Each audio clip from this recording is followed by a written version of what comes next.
Hello दोस्तों, आप देख रहे हैं डीएलवी न्यूज। हम बात करेंगे देश दुनिया की तमाम 25 काम की और महत्वपूर्ण बड़ी खबरों के बारे में। तो आप इस वीडियो को अंत तक जरूर देखें। कमेंट में ये भी बताएं ये वीडियो आप किस शहर राज्य से देख रहे हैं, और अभी तक आपने चैनल को सब्सक्राइब नहीं किया तो कर दीजिए और बेल आइकन को भी प्रेस कर लें ताकि सही समय पर सही खबरें आपके पास सबसे पहले पहुँचे। तो चलिए नजर डालते हैं आज की तमाम बड़ी खबरों पर। देखिए, पहली सबसे बड़ी खबर पश्चिम बंगाल में ईडी की कार्रवाई के विरोध में टीएमसी के सांसदों ने दिल्ली में केंद्रीय गृह मंत्री अमित शाह के कार्यालय के बाहर प्रदर्शन किया। इस दौरान महुआ मोइत्रा और डेरेक ब्रायन सहित कई प्रमुख सांसद शामिल थे। पुलिस ने प्रदर्शनकारियों को हटाया और महुआ मोइत्रा व डेरेक ब्रायन को हिरासत में ले लिया है। टीएमसी ने ईडी की कार्रवाई को अलोकतांत्रिक बताया। वहीं अगली बड़ी खबर देखिए, नीतीश सरकार का बड़ा फैसला। एग्री स्टेक के लिए किसानों के पंजीकरण की अंतिम तिथि 10 जनवरी तक बढ़ा दी गई है। उप मुख्यमंत्री विजय कुमार सिन्हा ने बताया कि इसका उद्देश्य सभी पात्र किसानों को केंद्र और राज्य सरकार की कल्याणकारी योजनाओं का लाभ सुनिश्चित करना होगा। फार्मर आईडी से पीएम किसान और अन्य कृषि योजनाओं का लाभ सीधे मिलेगा। साथ ही जमाबंदी का शुद्धिकरण भी होगा। किसान पंचायत भवनों में शिविरों में पंजीकरण करा सकते हैं। चलिए अगली बड़ी खबर देखिए, अखिल भारतीय कांग्रेस कमेटी ने जम्मू में मनरेगा बचाओ संग्राम अभियान का आगाज किया। यह देशव्यापी 45 दिवसीय आंदोलन का हिस्सा होगा, जिसका नेतृत्व सांसद डॉक्टर सैयद नसीर हुसैन और जेकेपीसी अध्यक्ष तारिक हमीद करार ने किया। कांग्रेस ने मोदी सरकार पर मनरेगा जैसे ऐतिहासिक कानूनों को कमजोर करने का आरोप लगाया। पार्टी ने कार्यकर्ताओं से लोगों को उनके रोजगार के अधिकार के प्रति जागरूक करने और इस अभियान को राज्य का दर्जा बहाल करने के आंदोलन से जोड़ने का आदेश दिया। वहीं देखिए दोस्तों, हिमाचल सरकार को बड़ा झटका। हिमाचल प्रदेश उच्च न्यायालय ने 30 अप्रैल से पहले पंचायती राज चुनाव संपन्न कराने का आदेश दिया। न्यायमूर्ति विवेक सिंह ठाकुर और न्यायमूर्ति रोमेश शर्मा की पीठ ने 28 फरवरी तक चुनाव प्रक्रिया पूरी करने का आदेश दिया है। सरकार ने आपदा और परिसीमन का हवाला देकर चुनाव टालने की बात कही, लेकिन याचिकाकर्ताओं ने इसे संवैधानिक दायित्व बताते हुए चुनौती दी। चलिए अगली बड़ी खबर देखिए, आयुष्मान योजना में एक बड़ा अपडेट सामने आया। अब सड़क दुर्घटना पीड़ितों का भी कैशलेस इलाज हो सकता है। सड़क दुर्घटना पीड़ितों के लिए कैशलेस उपचार योजना में अब आयुष्मान योजना के अस्पताल भी शामिल होंगे। ट्रॉमा और सर्जरी सुविधा वाले नए अस्पताल भी स्वयं जुड़ेंगे। साजिश कर्मचारियों को प्रशिक्षण देगी ताकि पीड़ितों को भर्ती के 7 दिन तक 1.5 लाख रुपए तक का निःशुल्क इलाज मिल सके। यह पहल आपातकालीन चिकित्सा देखभाल सुनिश्चित करेगी। वहीं देखिए दोस्तों, मेरठ के कपसाड में मां की हत्या और बेटी के अपहरण मामले पर सपा अखिलेश यादव ने भाजपा सरकार पर निशाना साधा। उन्होंने एक्स पर पोस्ट कर भाजपा को नाकाम सरकार बताया। अखिलेश यादव ने कहा कि सरकार अपराधियों को संरक्षण देती है। पुलिस ने अपहृत किशोरी की बरामदगी और आरोपियों की गिरफ्तारी के लिए 5 टीमें गठित की और गाँव में पुलिस बल तैनात किया गया है। वहीं अगली बड़ी खबर देखिए, मुख्यमंत्री पुष्कर सिंह धामी ने उत्तराखंड के विभिन्न विधानसभा क्षेत्रों में विकास कार्यों के लिए 5.26 करोड़ रुपए स्वीकृत किए। इसमें लोहाघाट में अंबेडकर भवन, पिथौरागढ़ में सीसी मार्ग, अल्मोड़ा में 101 फीट लंबा तिरंगा स्थापना और बाजपुर में आंतरिक सड़कों का निर्माण शामिल किया। मुख्यमंत्री ने अधिकारियों को समयबद्ध और गुणवत्तापूर्वक कार्य सुनिश्चित करने का आदेश दिया। यह धनराशि राज्य के बुनियादी ढांचे को मजबूत करेगी। वहीं देखिए, उत्तर प्रदेश में 12 से 26 जनवरी तक स्थापना दिवस समारोह आयोजित होगा। मुख्य सचिव ने सभी विभागों को निर्देश दिए हैं कि युवा दिवस और नेताजी सुभाष चंद्र बोस जयंती पर विशेष कार्यक्रम होंगे। 24 से 26 जनवरी तक मुख्य यूपी दिवस मनाया जाएगा। हर जिले में विकसित भारत विकसित उत्तर प्रदेश थीम पर प्रदर्शनी लगेगी और संस्कृति विभाग प्रति जिले 1 लाख रुपए देगा। चलिए आगे बढ़ते हैं अपन खबरों में। देखिए, केंद्रीय सड़क परिवहन और राजमार्ग मंत्री नितिन गडकरी ने गुरुवार को कहा कि सड़क दुर्घटनाओं पर लगाम लगाने के लिए केंद्र सरकार वाहन से वाहन संचार वायरलेस तकनीक लाने पर काम कर रही है। वाहन टू वाहन संचार प्रौद्योगिकी की मदद से वाहन में एक दूसरे से सीधा संवाद हो सकेगा। वहीं देखिए दोस्तों, मुंबई महानगर पालिका चुनाव से पहले लगभग 20 वर्ष बाद साथ आए ठाकरे बंधुओं उद्धव ठाकरे और राज ठाकरे ने कहा कि वे महाराष्ट्र धर्म की रक्षा के लिए साथ आए हैं। उन्होंने यह बात शिवसेना के मुखपत्र सामने में गुरुवार से प्रकाशित हो रहे एक संयुक्त साक्षात्कार में कही। यह साक्षात्कार कार्यकारी संपादक और राज्यसभा सदस्य संजय राउत और फिल्म निर्माता निर्देशक महेश मांजरेकर ने लिया। वहीं अगली बड़ी खबर देखिए, अरविंद केजरीवाल ने प्रधानमंत्री मोदी से रूसी तेल आयात पर बाहरी दबाव के कारण लिए गए निर्णयों में बदलाव पर स्पष्टीकरण मांगा। उन्होंने कहा कि प्रधानमंत्री की चुप्पी से भारत की राष्ट्र की छवि धूमिल हो रही है। केजरीवाल ने यूरोपीय नेताओं की टिप्पणियों और ट्रंप की धमकियों का हवाला देते हुए पूछा कि क्या राष्ट्रीय हितों से समझौता किया जा रहा है। चलिए अगली खबर देखिए, महाराष्ट्र की अंबरनाथ नगर पालिका के लिए चुने गए कांग्रेस के सभी 12 पार्षद भाजपा में शामिल हुए। कांग्रेस द्वारा निकाले गए अंबरनाथ नगर पालिका में उसके सभी नवनिर्वाचित 12 पार्षदों ने गुरुवार को भाजपा का दामन थाम लिया। उन्हें चुनाव के बाद भाजपा के साथ गठबंधन करने के लिए कांग्रेस द्वारा पहले निलंबित फिर निष्कासित कर दिया गया था। महाराष्ट्र भाजपा के अध्यक्ष ने बुधवार को देर रात भाजपा कार्यालय में कहा कि यह कदम सत्ता की लालसा से प्रेरित नहीं है बल्कि विकास के प्रति साझा प्रतिबद्धता से प्रेरित है। वहीं देखिए दोस्तों, उत्तर प्रदेश सरकार और वालमार्ट इंक के बीच एक महत्वपूर्ण समझौता हुआ। यह वालमार्ट वृद्धि सप्लाई डेवलपमेंट प्रोग्राम यूपी के अंतर्राष्ट्रीय स्तर पर प्रतिस्पर्धा बनाएगा। 3 साल के इस एमयू से उद्यमियों को निःशुल्क प्रशिक्षण, ई कॉमर्स रेडीनेस और वैश्विक बाजार तक पहुंच मिलेगी, जिससे निर्यात बढ़ेगा और रोजगार सृजित होंगे। यह पहल यूपी को निर्यात और ई कॉमर्स हब बनाने की दिशा में अहम कदम है। चलिए आगे बढ़ते हैं अपन खबरों में। देखिए, सुप्रीम कोर्ट ने आंध्र प्रदेश हाई कोर्ट के भ्रष्टाचार मामलों में दर्ज एफआईआर रद्द करने के फैसले को पलट दिया है। सर्वोच्च अदालत ने हाई कोर्ट के दृष्टिकोण को न्याय का मजाक बताया और कहा कि उसने एफआईआर रद्द करने के लिए अनुचित प्रयास बताए।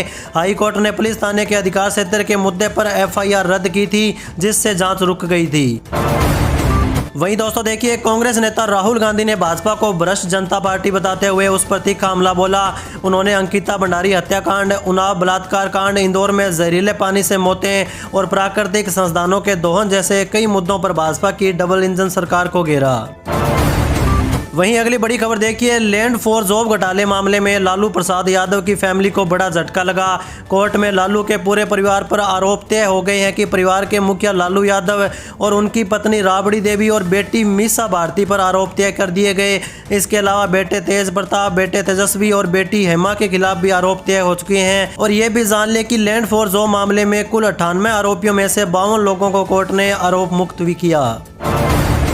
चलिए अगली बड़ी खबर देखिए, बिहार से अप्रैल में खाली होने जा रही राज्यसभा की 5 सीटों को लेकर इंटरेस्टिंग राजनीतिक तस्वीर सामने आ रही है। इन 5 सीटों में से अभी 4 एनडीए के और 1 महागठबंधन के पास है। अप्रैल में होने वाले चुनाव में मौजूदा संख्या बल के हिसाब से एनडीए 4 सीटों पर जीत सकता है, जबकि 5वीं सीट के लिए जोड़ तोड़ और तिकड़म होने की संभावना है। इस बीच महागठबंधन की एकता पर उठे सवालों ने इस 5वीं सीट का मुकाबला रोचक बना दिया है। वहीं दोस्तों देखिए, भारत और बांग्लादेश के बीच वीजा को लेकर तनाव और बढ़ चुका है। बांग्लादेश ने भारतीय नागरिकों के लिए वीजा प्रतिबंधों को और सख्त करते हुए गुरुवार से कोलकाता, मुंबई और चेन्नई स्थित अपने डिप्टी हाई कमिश्नरों में भी वीजा सेवाएं सीमित कर दी है। यह जानकारी बांग्लादेश के प्रमुख अखबार ढाका ट्रिब्यून ने दी है। चलिए आगे बढ़ते हैं अपन खबरों में। देखिए, केंद्रीय गृह मंत्री अमित शाह ने एनएसजी मानेसर में national IID data management system का वर्चुअल शुभारंभ किया। यह सिस्टम आतंकवादी घटनाओं और आईईडी विस्फोटों से जुड़े डेटा का वैज्ञानिक विश्लेषण करेगा, जिससे जांच तेज और स्टिक होगी। शाह ने इसे देश की सुरक्षा के लिए डेटा कवच बताया, जो one nation one data territory की ओर एक कदम है। यह एजेंसियों को त्वरित प्रतिक्रिया में मदद करेगा और सुरक्षा तंत्र को मजबूत करेगा। वहीं देखिए दोस्तों, उत्तर प्रदेश में शासन के निर्देश पर ग्राम पंचायतों की आय बढ़ाने हेतु राजस्व खातों को क्यूआर कोड से जोड़ा जाएगा। इसमें जन्म, मृत्यु, जाति प्रमाण पत्र और आय प्रमाण पत्र जैसे सरकारी स्कूलों का भुगतान डिजिटल रूप से आसान होगा। यह पहल पारदर्शिता बढ़ाएगी और ग्राम पंचायतों को आत्मनिर्भर बनाएगी। चलिए अगली बड़ी खबर देखिए, उत्तर प्रदेश में गुरुवार से मुफ्त राशन वितरण कार्यक्रम शुरू हो चुका है। सभी जिलों में कोटे की दुकानों से राशन मिलेगा। 23 जिलों में अंत्योदय कार्ड धारकों को 14 किलो गेहूं, 11 किलो चावल और 10 किलो ज्वार बाजरा दिया जाएगा। शेष जिलों में प्रति कार्ड 14 किलो गेहूं और 21 किलो चावल मुफ्त मिलेगा। वितरण सुबह 8 से दोपहर 12 बजे और दोपहर से 2 से शाम 6 बजे तक चलेगा। वहीं दोस्तों देखिए, शशि थरूर ने बुधवार को वेनेजुएला में हाल ही में हुए अमेरिकी मिलिट्री ऑपरेशन पर गहरी चिंता जताई और राष्ट्रपति को पकड़ने को संयुक्त राष्ट्र चार्टर का उल्लंघन बताया। पत्रकारों से बातचीत के दौरान उन्होंने इस बात पर जोर दिया कि अमेरिकी ऑपरेशन सहप्रभुता, क्षेत्रीय अखंडता और अंतर्राष्ट्रीय विवादों में बल का इस्तेमाल न करने के सिद्धांतों का उल्लंघन करता है। चलिए आगे बढ़ते हैं अपन खबरों में। देखिए उत्तर प्रदेश में SIR अभियान के तहत मतदाताओं की संख्या में 2.89 करोड़ की कमी आई। फिर भी 15,030 नए पोलिंग बूथ बनाए गए हैं। इसका मुख्य कारण प्रति बूथ मतदाताओं की संख्या को 1500 से घटाकर 1200 करना होगा। इससे कुल बूथों की संख्या 1,77,516 हो चुकी है, जिससे मतदान के दिन भीड़ कम होगी और प्रबंधन बेहतर होगा। जौनपुर के मछली शहर में सर्वाधिक 94 नए बूथ बनाए गए हैं। वहीं अगली बड़ी खबर देखिए, दिल्ली विधानसभा का शीतकालीन सत्र तीसरे दिन भी हंगामे की भेंट चढ़ा। भाजपा विधायकों ने नेता प्रतिपक्ष आदिसी पर सिख गुरुओं विशेषकर गुरु तेग बहादुर के अपमान का आरोप लगाते हुए माफी मांगने की मांग की। हंगामे के कारण सदन की कार्रवाई स्थगित करनी पड़ी। 4 कैबिनेट मंत्रियों ने आदिसी की सदस्यता रद्द करने और आपराधिक मामला दर्ज करने की शिकायत भी की। वहीं देखिए दोस्तों, दिल्ली हाईकोर्ट ने दिल्ली सरकार, MCD और NDMC को राष्ट्रीय राजधानी के सभी सरकारी स्कूलों के बुनियादी ढांचे का सर्वेक्षण करने का निर्देश दिया। यह सर्वेक्षण 4 सप्ताह में पूरा कर रिपोर्ट जमा करनी होगी, जिसमें RTE एक्ट 2009 के तहत अनिवार्य सुविधाओं की कमी का ब्यौरा होगा। कोर्ट ने 2017 की एक जनहित याचिका पर सुनवाई करते हुए यह आदेश दिया।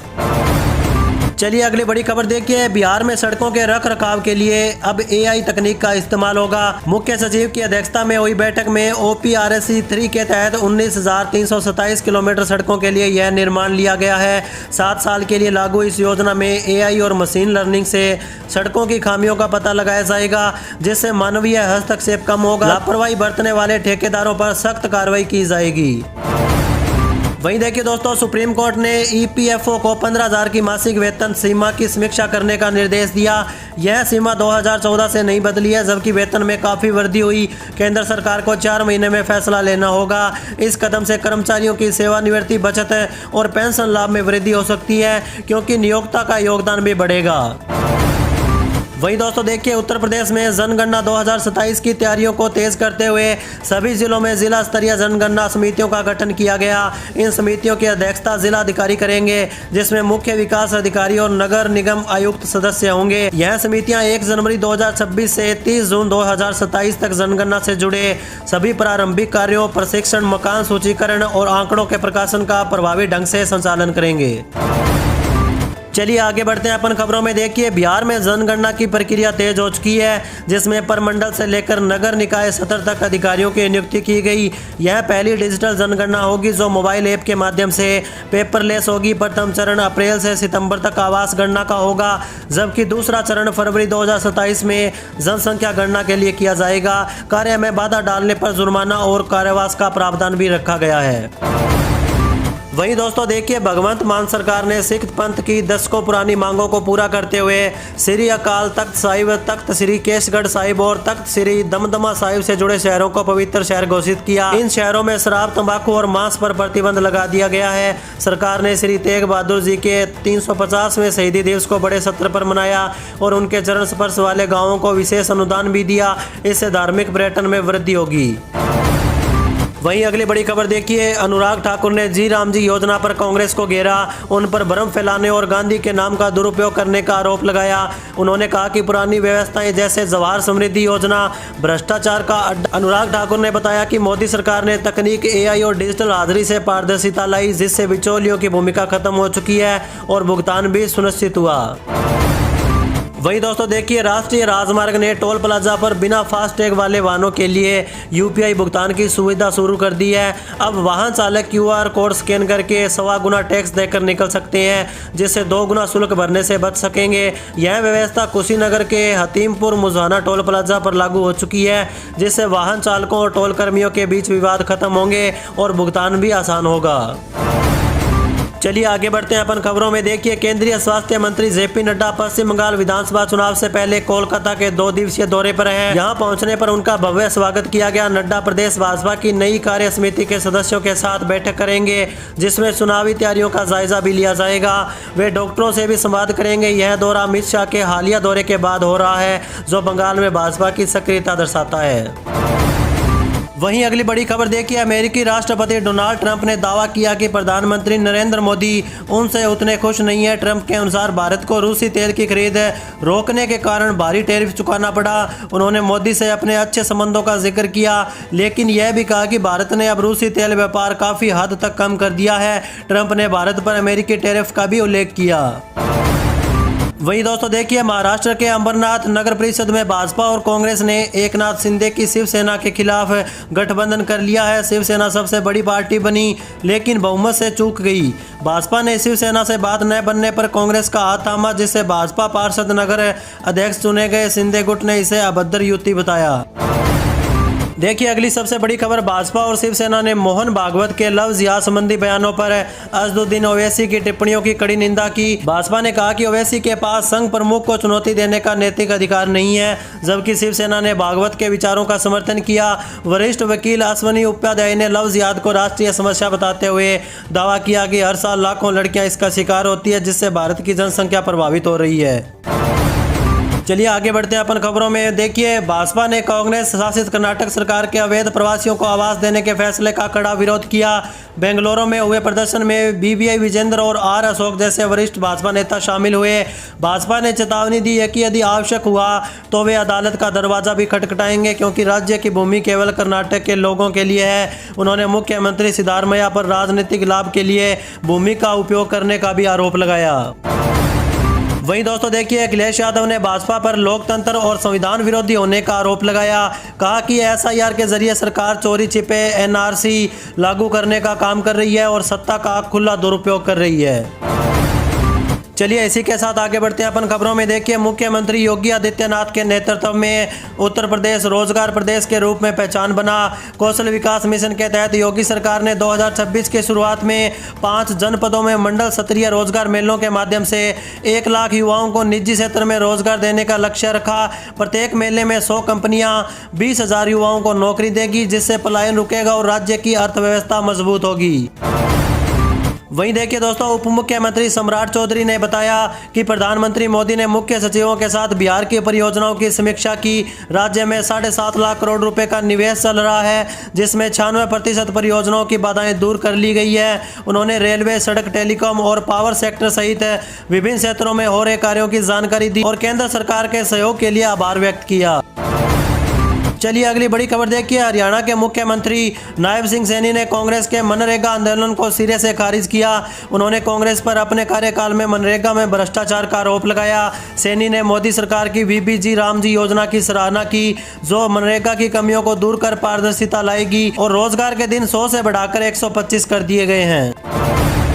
वहीं देखिए दोस्तों, मायावती को बिहार में बड़ा झटका लगा। जिला अध्यक्ष सहित 2 दर्जन नेताओं ने इस्तीफा दे दिया। बक्सर में बहुजन समाज पार्टी के जिला अध्यक्ष सुभाष गौतम सहित करीब 2 दर्जन पदाधिकारियों ने पार्टी से इस्तीफा दिया। उन्होंने राष्ट्रीय संयोजक रामजी गौतम पर पार्टी को कमजोर करने, तानाशाही रवैया अपनाने और जाति पिछड़ा वर्ग के कार्यकर्ताओं के साथ दुर्व्यवहार का आरोप लगाया। यह इस्तीफा अनिल कुमार के पहले के इस्तीफे और अभिमन्यु कुशवाहा के निष्कासन के बाद आया, जो बक्सर में बसपा के भीतर गहरे अंतर्विरोध को दर्शाता है। वहीं अगली बड़ी खबर देखिए, वृंदावन में इंस्टाग्राम पर दोस्ती के बाद एक युवक ने महिला को गेस्ट हाउस बुलाया और नशीले पदार्थ पिलाकर साथियों के साथ सामूहिक दुष्कर्म किया। पीड़िता की शिकायत पर पुलिस ने मामला दर्ज कर मुख्य आरोपी दीपक सैनी को गिरफ्तार कर लिया है। अन्य आरोपी जो कि है वो फरार हो चुके हैं, उनकी तलाश जारी है। यह घटना पिछले साल नवंबर में हुई थी, जब महिला को परिक्रमा मार्ग स्थित गेस्ट हाउस में बुलाया गया था। वहीं देखिए दोस्तों, बांग्लादेश में एक और हिंदू का कत्लेआम हुआ। बांग्लादेश में हिंदुओं पर अत्याचार लगातार जारी है, जहां पिछले 18 दिनों में 6 हिंदुओं की नृशंस हत्या कर दी गई। इनमें दिब्बू चंद्र दास, अमृत मंडल, बजेंद्र विश्वास, खोकन दास, राणा प्रताप बैरागी और शरत चक्रवर्ती मणि शामिल है। सोशल मीडिया पर भयावह वीडियो सामने आ रहे हैं, लेकिन यूनूस सरकार की निष्क्रियता पर सवाल उठ रहे हैं। चलिए आगे बढ़ते हैं अपन खबरों में। देखिए, रेल डिवीजन के स्टेशनों पर अब हेल्थ एटीएम लगाए जाएंगे, जहां यात्री मामूली शुल्क पर 16 तरह की मेडिकल जांच करा सकते हैं। रिपोर्ट मोबाइल पर आपको तुरंत मिलेगी। इसके अलावा hair cutting salon, mobile accessories counter और मसाज सेंटर भी खुलेंगे। उत्तर भारत में कोहरा कम होने से विक्रमशिला एक्सप्रेस सहित कई ट्रेनों का परिचालन सुधरा। साथ ही रेल यात्रा को झटका रहित बनाने के लिए पटरियों को भी अपग्रेड किया जाएगा।